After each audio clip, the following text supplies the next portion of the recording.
Welcome to Discover Indie Film. I'm Jeff Howard, and I'm super happy to have Christina Birdsall in the room across the table from me. Hi, Christina. Hi. All right, if you want to learn all about Christina and her wonderful short film, Annie and the Scar, listen to the podcast before this one. Annie and the Scar pulled in 2 awards at Film Invasion Los Angeles last year in 2023. I guess sometimes I'm aware that, hey, maybe someone will listen to this in like 2028. I haven't told you yet. One of my goals with the podcast, now I'm going to like really throw a compliment at you, is I'm hoping that your household name 5 to 10 years from now, and people are like, oh my God, I love Christina Birdsall's new series on the streaming service that has not been invented yet. It's the hugest show in the world, and then they'll like Google you and they'll listen to you like when you're on the festival circuit. Yeah, I love that for both of us. Isn't that a cool time capsule idea though? Like if someone had interviewed what's that guy's name? Steven Spiel something. Yeah. Like he had that short Amblin on the festival circuit in like the 70s. Imagine if there was actually like an interview with him like when he was on the festival circuit. Amazing. That would be like the only time I would want to listen. I've already insulted like the most beloved director on earth. Okay, so if you want to learn about Christina and her film, listen to the podcast before this one, because this one is a 4 questions episode, which means Christina's going to answer these 4 questions, which are: name 3 favorite films, name an underrated film, name an overrated film, and name a lesser-known film that people should seek out. And now I'm going to shut the fuck up. But I did squeeze in the first F word of this. I got to swear first. No one's ever sworn before me, but someday I'll challenge someone to that.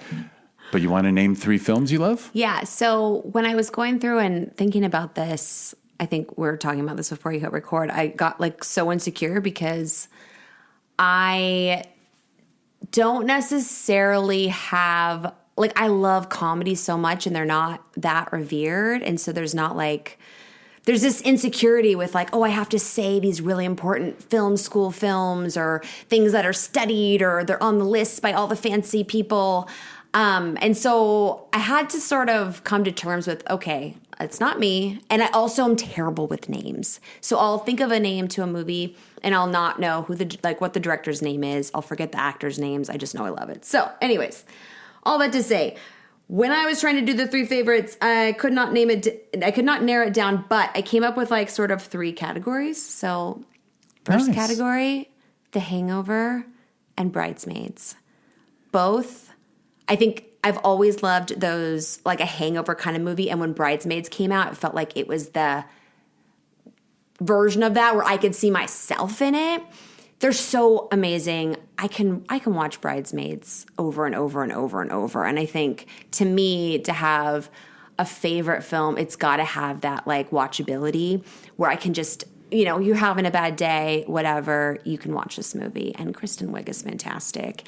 And Bridesmaids is so well written. And it's just so fucking funny. I love that movie. It's nonstop funny. Nonstop. I mean, out of the opening scene where she's screwing John Hamm is so fucking brilliant. I mean, all of it. I just love it. I love that movie. All of it. And she does such a wonderful job. I can't name her co-writer, but I know her fellow groundling, I think, was the co-writer, yes. right? I wrote down her co-writer, Annie Mamulo. She's also an actress. Yeah. They wrote it together. But also, I just love that cast. I love the mom.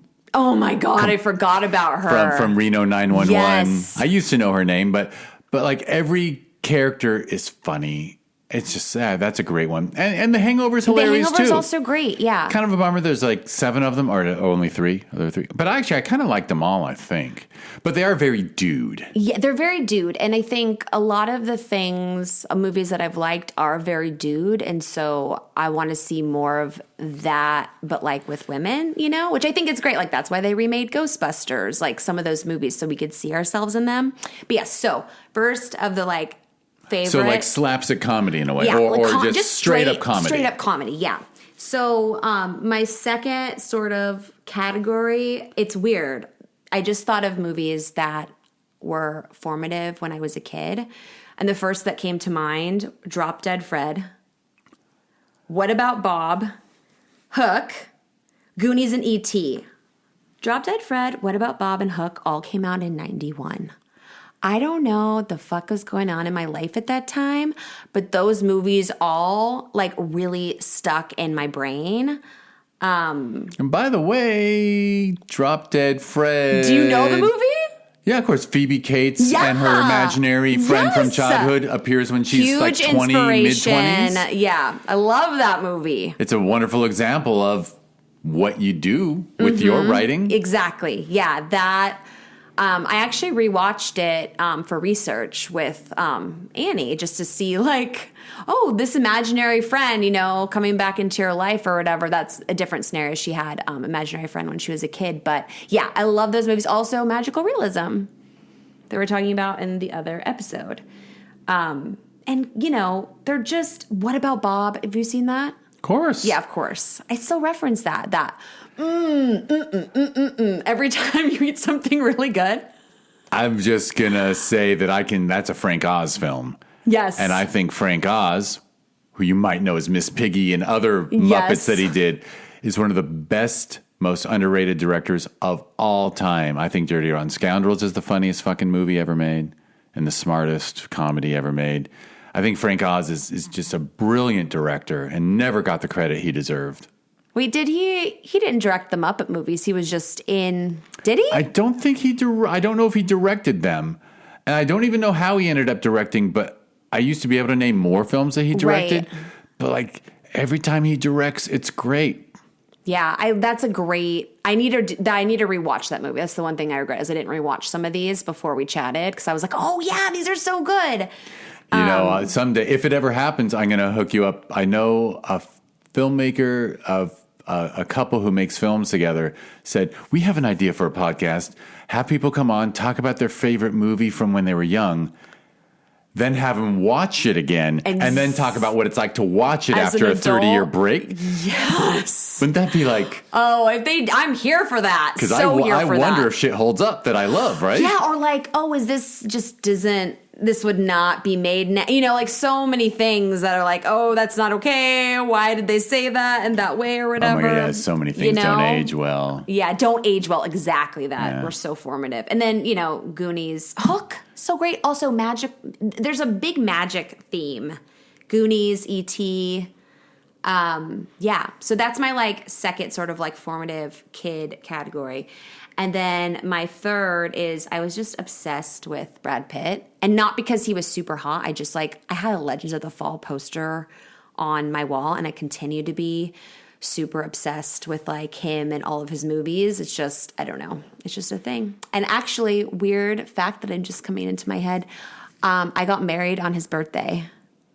We didn't know that going into it, of course, because that would maybe be strange. But yeah, so it would prove you have a very understanding husband. So maybe shout out someday. I'll be working with Brad Pitt, and you'll be like, oh, I remember talking to Christina about Brad Pitt on that podcast episode. I have joked many times on this podcast that I'm allergic to Tom Cruise. Like I'm just allergic. Like I just don't see his films. They're not for me. I think he does all right without me. By the way, he doesn't need me. I don't think he does. But I think I'll watch anything with Brad Pitt in it. Bullet Train, this, that. If he's in it, I trust that and maybe it's the people he's hired to work with him with that Plan B Productions that he runs, but he doesn't do bad things. No, and he's so funny too. Like I remember watching Thelma and Louise, which is also another great movie. Yeah. Even when he's like, oh, that was so powerful when Harvey Keitel said to him, like, these women had a chance till you. Yeah. He was the heavy. But he's great. I'm with you. He's great. So just Brad Pitt films in general. That's just Brad Pitt in general. Like, I just love his movies, and I think he's wonderful. He is wonderful. And maybe that makes me, like, I don't know. I just do. I'm with you. I like what you did with it. I like how you answered the favorites question. And I do love Brad. I do like looking at him too. I'll admit it. My husband also, we both love Brad. Like he's on both of our list. My Once Upon a Time in Hollywood reaction was when Brad was on screen, the film was an A+, and all the stories about it wasn't Leo's fault, but I found his character like B-C. Like I just didn't like that character as much. If someone did someone down torrented the film and then recut it so it was just a Brad Pitt 1 hour movie about Brad Pitt's character, fucking brilliant. You know how people recut movies or things that'd be an interesting, like, I'm just going to recut to make everything be Brad. Why not? Yeah. So all right. Cool. Question 2 is underrated. Yes. Okay. So I have 2 movies that I thought of. One, Baby Mama. Have you seen it? I think so. Came out in 2008, I believe. I had it on DVD. Tina Fey, Amy Poehler. The guy who wrote and directed it comes from SNL, I believe. Also did Boss Baby, wrote those, which is a great movies for kids. More for adults than kids. But yeah, Baby Mama is so good. Tina Fey is this lady in her late 30s that wants to have a kid. She's going to do it on her own. And so she gets a surrogate. And that's Amy Poehler. And it's just, Amy Poehler does her white trash girl. Yes. And I love the I use that term. I apologize. But. The relationship between them is so good. It's not like, it's not about a male-female relationship or like it's not about that romantic love. It's so great. I just love that movie. It's so funny and it's so underrated, I think. Even though we get to watch those two perform together a lot, we actually don't get enough of them together. No, we don't. We should have like more. The occasional awards show now. Mm-hmm. When was the last time they were in a movie together or a TV show? Oh, man. I don't know. They are magic on screen together. Yes. And you get some other great players in that. I think Dax Shepard's in it. Moira Turney. Am I saying her name right? She's in it. Moira Turney. She might be my Brad Pitt, by the way. Yeah. So, I mean, it's loaded. It's great. Yes. So that's underrated. And then a recent movie, which I think was underrated, nobody really talked about, Lost City, Sandra Bullock, Channing Tatum, also our friend Brad. I didn't see it. Dude, it was the first movie I saw back at theaters after COVID. Oh my God, how fun. It's just a fun popcorn movie. It was so great. Harry Potter's in it. Sorry, he probably hates that. But Davine Joy Randolph's in it, who is amazing. It was just chef's kiss. Such a fun movie. Exactly what I needed. I am taking the time to type that into my phone of movies to watch because I can't believe there's a Sandra Bullock Brad Pitt film that I haven't seen. Yeah. Oh my God. But when you tell me when it came out, yeah, I was busy watching film festival submissions and not going to the cinema anymore. Right. Yeah, it was the first movie we saw after COVID. Maybe it came out in 2021, something like that. Yeah, it was great. So I recommend. Excellent. And now an overrated movie. Oh man.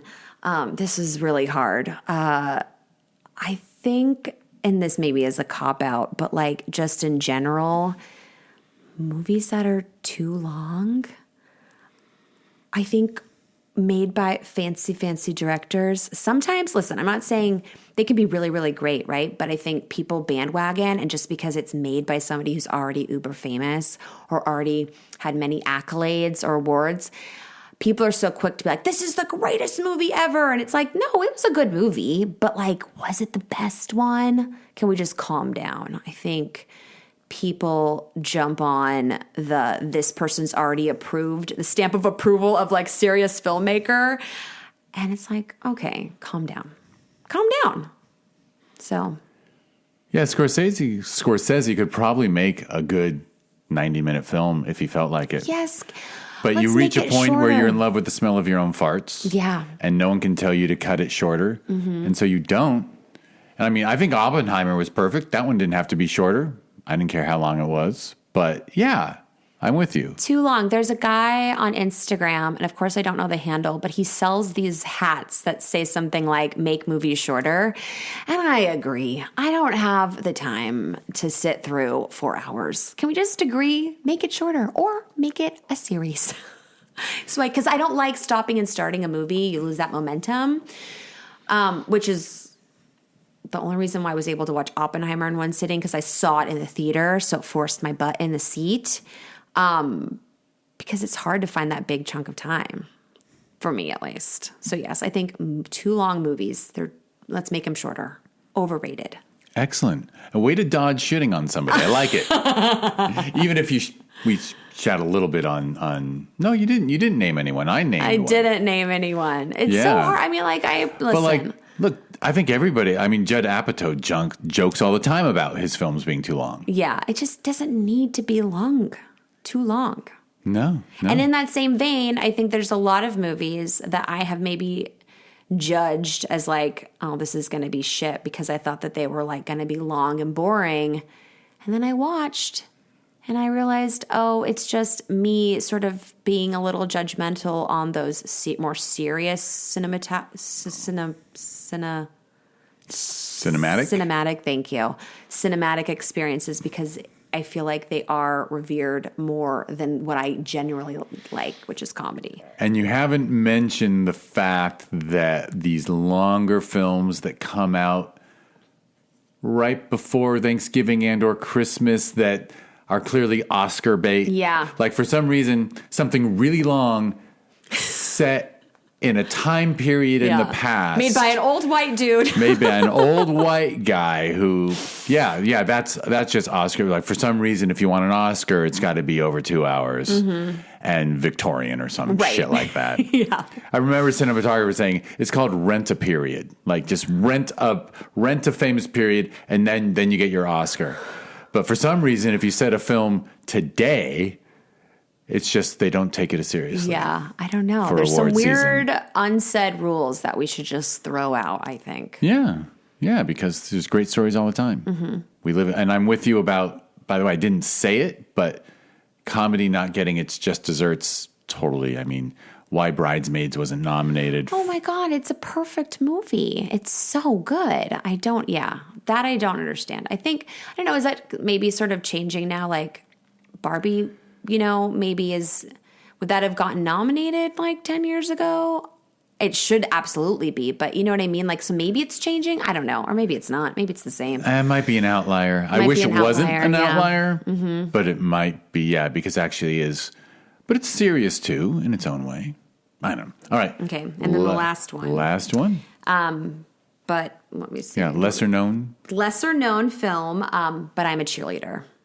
Have you seen it? Oh, yeah. Yeah. Natasha Lyonne. Yeah. But I'm Clea Duvall. Yeah. She gets sent to the camp to not be gay. Like not be gay. Yeah. The conversion camp, which is a real thing. But the way that Jamie Babbitt, is that how you say her name? The way she tells the story, it's this like, it's made in such a fun, ridiculous way because, yes, the idea of conversion camp is ridiculous. But I don't know. I just really like that movie, and I actually watched it somewhat recently. I didn't watch it when it came out. Probably in the last 3 or 4 years. My husband was like, I think you'll really like this movie. And he was right. It was great. And I never knew about it. So maybe I was the only one that wasn't in on the secret and everyone else knows about it. But if you haven't seen it, I recommend it. I think, and I think it's kind of from, I'm going to use this term, but it's kind of from the golden era of indie. Like that was a very independent film. Yeah, yes. Back when independent films still got a theatrical run. Yeah, when did it come out? Early, in the 90s? Well, based upon the woman I was married to when it came out, I can guess it's 1999. 1999? 1999. Wow, that's wild. Back when something that was original and independently produced could get a nice little run and get a little attention and have a run on home video and then end up on HBO and then lots of people see it. Yeah. I don't know if that happens anymore. I don't know, but that can be changed. Because you know what? In 99, people still rented movies, whether you looked at the spine, and I bet the words, but I'm a cheerleader on the spine of a VHS or a DVD or whatever at Blockbuster. I don't know how I missed this movie when it came out, but I did. It was a big miss on my part. But yeah, Blockbuster. I remember simpler time. There's so many choices now, which is amazing. You can watch anything you want, but also, like most, sometimes I get overwhelmed by all the choices. It's overwhelming and there's too much. And now these younger people want me to watch all this stuff from Korea. And I'm like, oh, great. Yeah. So now, a whole nother culture. Great. Now I've got 700 more movies to watch instead of just like the 20 that were worthwhile that came out this last year. It's sort of, and then there's so much great TV. So much great TV. Yeah, there's just a lot. You have to pick As you and said, the choose. long one, make a series, right? Yeah. For some reason, we can watch 8 one-hour episodes and not be mad. But if you make a 3-hour movie, you're asking too much. Well, it's the one sitting. I hate stopping a movie and then picking it back up. I had to, and I don't think this movie was too long. This is just called, having limited time and being a parent, and we ran out of time. But it was a movie that just came out. Nicolas Cage was in it. American Dream? Is that the movie? It's like Maybe. Oscar movie. The last one I saw him in was Renfield. Nicolas Cage, I think it's called American Dream. I had to stop it midway through just because of life, and it took some of the momentum away from watching it. So that's why I don't really like. does. If you're watching like an hour-long show, you could binge 5 in a row if you really wanted to. But if you need to stop after an hour, you can. You're not missing the momentum. So that's why. That's my TED Talk about too long. Absolutely. Oh, a TED Talk. That would be fun. TED Talk about movie watching. How to watch film. How to watch film. The answer is in one sitting.